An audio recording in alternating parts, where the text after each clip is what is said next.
Tuhan bersama-Mu. Dan bersama rohmu. Inilah Injil suci menurut Markus.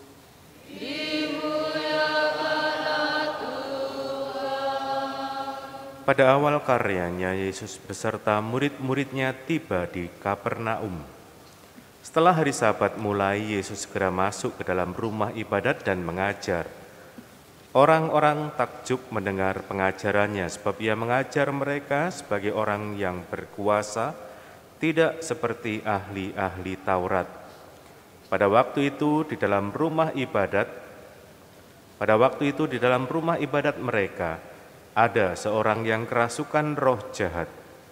Orang itu berteriak, "Apa urusanmu dengan kami, hai Yesus orang Nazaret? Apakah engkau datang untuk membinasakan kami? Aku tahu siapa engkau, yang kudus dari Allah." Tetapi Yesus membentaknya, "Diam, keluarlah dari dia." Roh jahat itu mengguncang-guncang orang itu dan sambil menjerit dengan suara nyaring, roh itu keluar dari dia. Mereka semua takjub sehingga mereka memperbincangkannya, katanya, "Apa ini suatu ajaran baru? Guru ini berkata-kata dengan kuasa, roh-roh jahat pun ia perintah dan mereka taat kepadanya." Lalu tersebarlah dengan cepat kabar tentang Yesus ke segala penjuru di seluruh daerah Galilea. Demikianlah sabda Tuhan.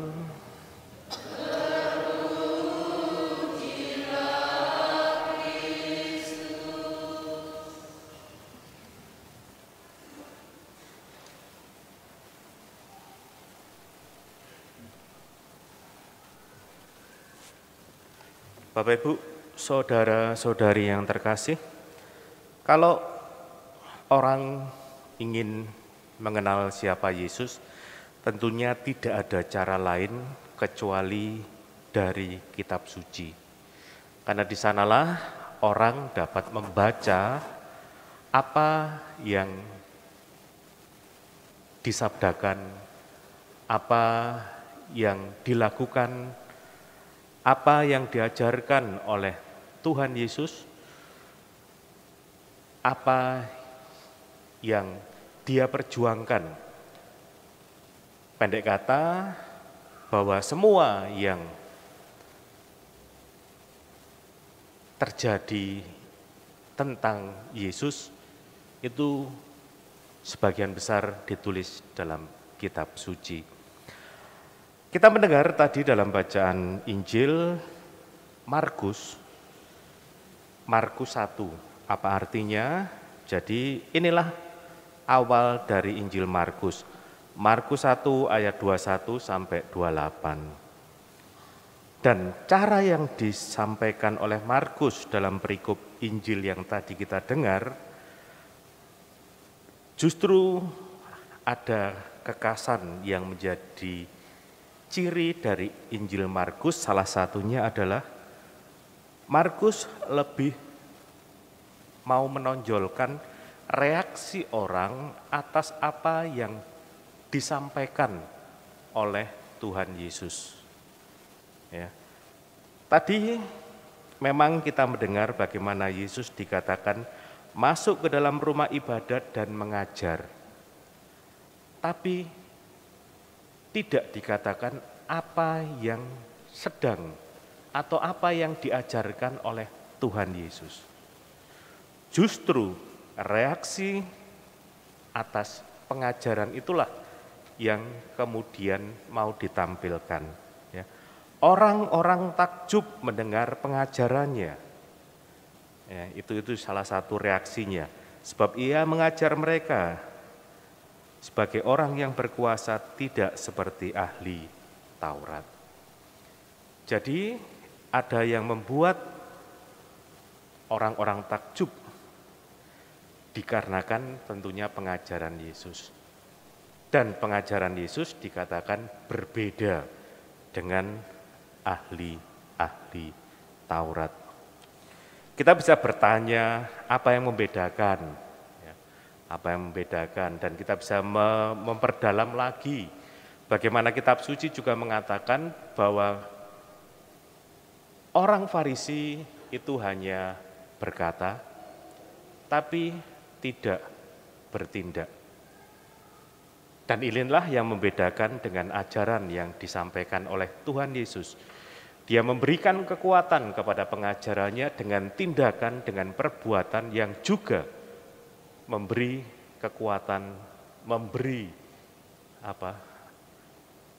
daya dari kata-kata yang diajarkan dengan tindakan. Kita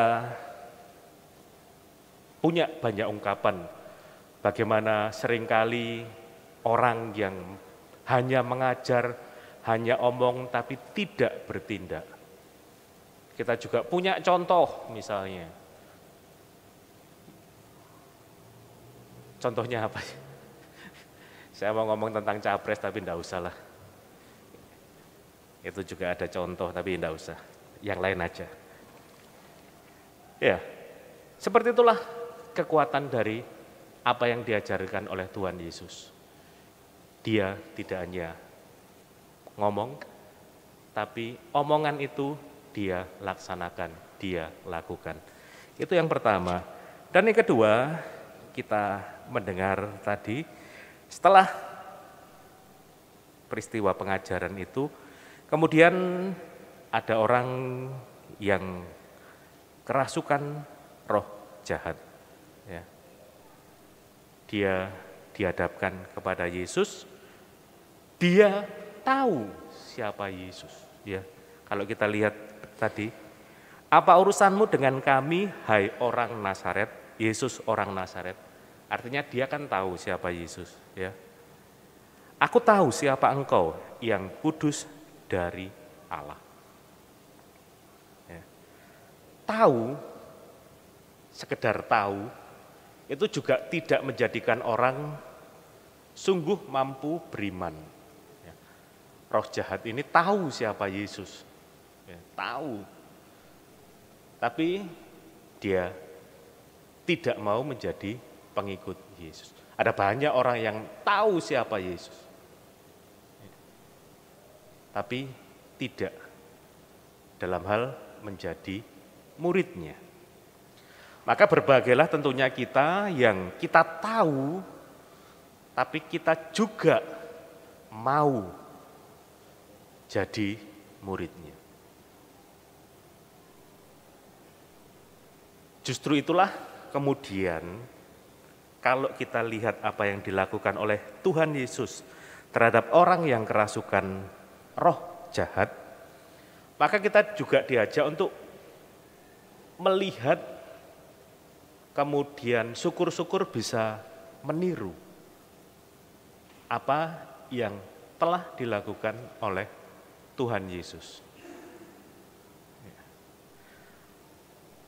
Anda kalau misalnya ditanya, apakah Anda mampu untuk mengusir setan? Mampu tidak? Yakin?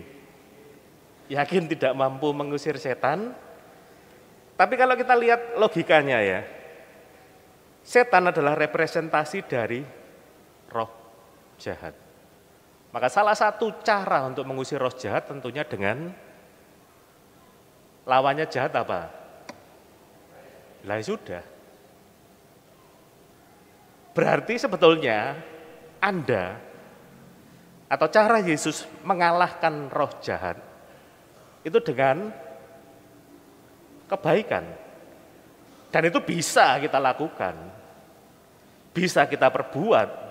Sehingga kalau ditanya kemudian mampukah kita mengusir setan?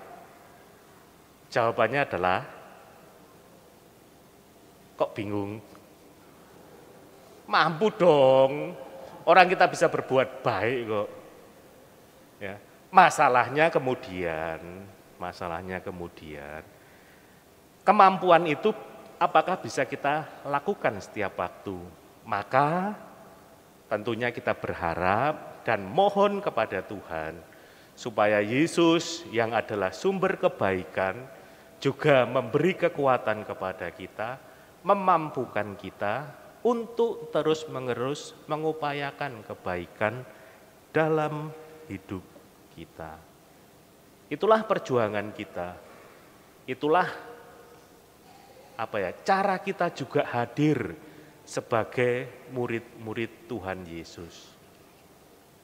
Ya. Mengusir roh jahat, menghadirkan kebaikan. Bapak Ibu, saudara-saudari yang terkasih, perayaan Ekaristi memang mengajak kita untuk semakin memperdalam pengenalan kita akan siapa Yesus.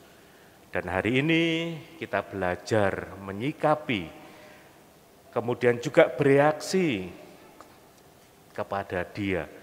Tentunya reaksi kita adalah reaksi taat kepada Dia, mengikuti perintahnya, memperjuangkan apa yang juga Dia perjuangkan, mengusir roh jahat dengan kebaikan.